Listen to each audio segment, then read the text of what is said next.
36. Bad? Terrible? 29. 33. Okay. I started high. I'm sorry. I apologize. I didn't want to be young. I didn't want to say 30. You're like, I'm 44. So I was like. That is so odd. Do you think there's a chance he could be 44? No. Answer this now. How old are you in your soul? 54. Right. Okay. Yeah. Yeah, so 36. Yeah. Or do you not let years around the sun define what age you are? Steep. Steep. Sorry. How old is your baby? Fantastic. It was great. Got some sun.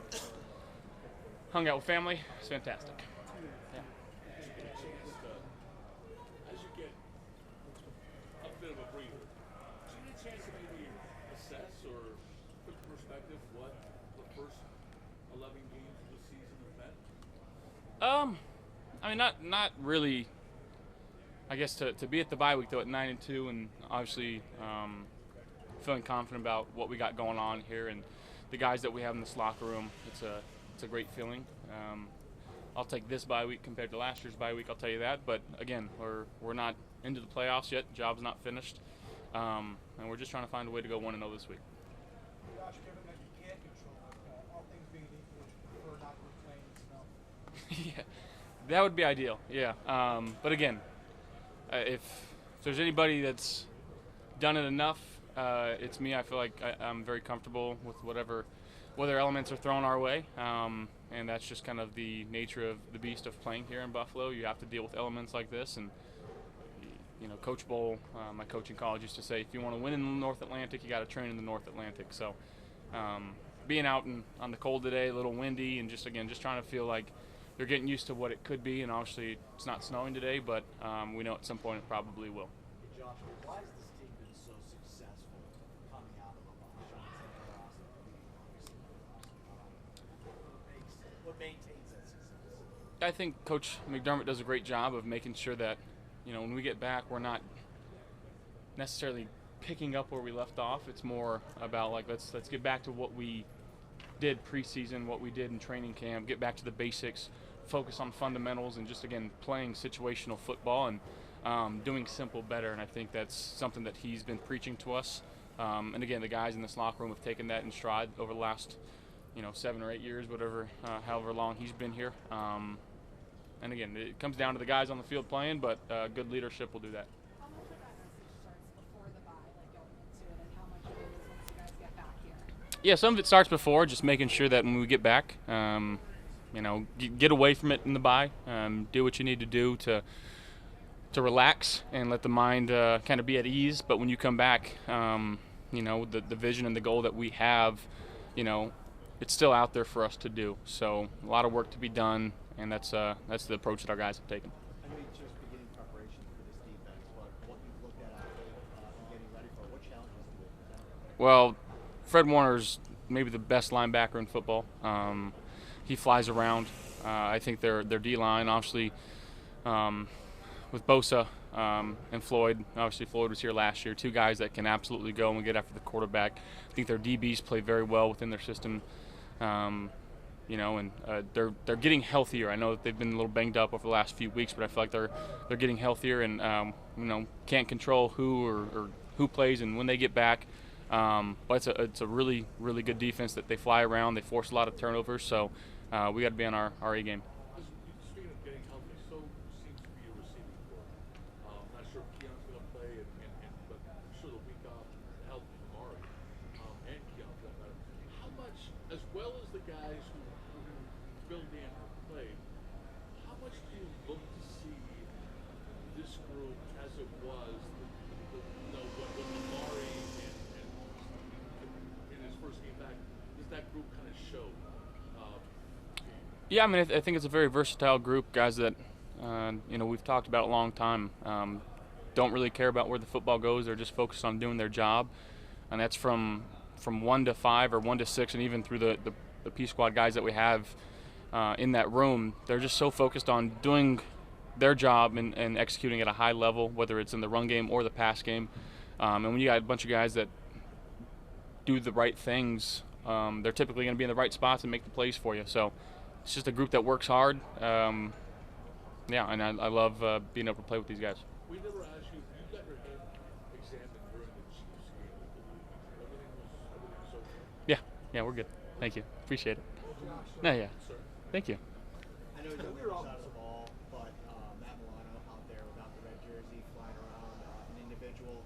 How's he looked, and what kind of excitement and energy does that give you guys, getting a guy like him back? Yeah, I mean, it looks good out there. Again, I'm not sure if he's going or not this week or next week or whatever the case is, but just extremely happy for him of getting back out there and flying around and making some plays. And he's battled quite a few things over the last year and a half, so the boys are very happy for him. I'll tell you that. Can you imagine yourself in 13 months like he's got to go through? It's tough. I'd like to not think that, and it's hard to put yourself in somebody's shoes. Again, a guy that absolutely loves football. He's been chomping at the bit to get back. Whether it's, like I said, this week or next week, when he steps foot on the field, though, he's going to be ready to go. Josh, I asked you about Will Shakir's success this season, and you talked about just his spatial awareness. What is it about his understanding of space within the field that he just excels at? Yeah, I think, again, just the awareness that he has of where he's at. He does a good job of feeling where some of the other players are around him. And, again, the way he's able to kind of get low and absorb hits and stay on his feet. He does an exceptional job with that, but his awareness and zone coverages of just understanding where to sit down, when to give me eyes, the body language that he speaks with is super quarterback friendly, and he's just extremely easy to throw to. How do you learn something like that? In terms of my perception or Khalil? Your perception, Will accelerating and excelling at that on the field. How do you learn about the space within zone coverages or within just feeling out an Yeah, well, I think some guys understand it better than others. He's an extremely cerebral guy. He's very smart. That's one thing, but two, it's just some guys have a knack for finding windows and finding zones and controlling your body in the right ways and learning how to catch the ball and position yourself to get upfield. And he does it, like I said, at an exceptional rate. And sometimes it's some guys got it, some guys don't, and he's got it. When he does have it, when he has that knack, how much does that change what you're thinking of, like, oh, it's third and long, but I know he can make this happen? Or I know someone else over YouTube. Like, Yeah. how much does it change for you guys? It changes a lot, and I think it forces defenses to understand that too. Like, we may not push the ball beyond the sticks every third down. Like, you have to be aware of us throwing underneath the sticks and letting our guys go get it. But again, that's a result of the guys that we have. With the bye last week, you said that obviously for this compared to that, I feel like last year you kind of needed it and then set a new kind of standard and tone. How do you avoid kind of coming out of it rusty or slow because you guys were humming before? Yeah, I think again, just trusting the leadership in what Coach McDermott's telling us, relying on the guys in this locker room. Still have a lot of veteran leaders in this locker room that lead by example and do things the right way. And I think it was a good bye week because it allows our team to get a little healthier going late into the season. And I guess it's just leaning on each other and just trusting McDermott. What you say about the leadership that you just touched on? How motivated you guys are this year? That last year coming out of the bye, you guys needed to watch just to have a chance to get to the playoffs. This year, you have a chance to possibly clinch the division on Sunday. Again, it feels good, but we're sitting here and doing a lot of self-scout, and just feels like we still haven't put enough games of two halves together, right? Like we've had a couple games where we feel like we've played good from first quarter through fourth quarter, but a lot of games it's like we're either lowing in the first or second, and finding ways in the third or fourth, or vice versa. So again, just trying to find ways where we can come out and put 4 quarters together each and every game, and again, that's an ongoing process. And but again, I feel confident with the guys that we got in this locker room to get that done. Josh, I think this is the first time since you've been here that the Bills have scored 30 points 5 weeks in a row.